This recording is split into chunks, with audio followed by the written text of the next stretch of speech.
চলো আজ নিজেদের বাগানের কুমড়ো গাছের ফুল তুলে বড়া বানাই।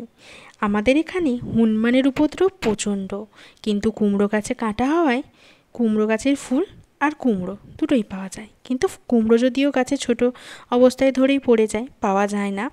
তা কুমড়ো ফুলের বড়া বানানোর জন্য ব্যাটারের জন্য আমি নিয়েছি বেসন, চাল গুঁড়ো, হলুদ গুঁড়ো, লঙ্কা গুঁড়ো আর কালো জিরে। এবার জল দিয়ে একটা ব্যাটার তৈরি করে নেব।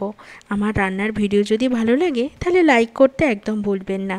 কড়াই গরম করে সাদা তেল গরম করতে দিয়েছি। এবার একে একে গোটা গোটা কুমড়ো ফুলগুলো দিয়ে ব্যাটারে চুবিয়ে দুপিঠ লাল লাল করে ভেজে নিলেই রেডি হয়ে যাবে। লাইক করার পাশাপাশি চ্যানেলটি সাবস্ক্রাইব করে রাখবেন, তাহলে নিত্য নতুন রান্নার ভিডিও আপনার ফোনে পৌঁছে যাবে। বড় ভিডিওর পাশাপাশি শর্ট ভিডিও আপলোড করি প্রতিদিন, তা দেখতে ভুলবেন না। কুমড়ো ফুলের বড়াগুলো লাল লাল করে ভেজে নিলেই রেডি। আজকে এখানেই শেষ করছি, দেখা হবে অন্য কোনো ভিডিওতে।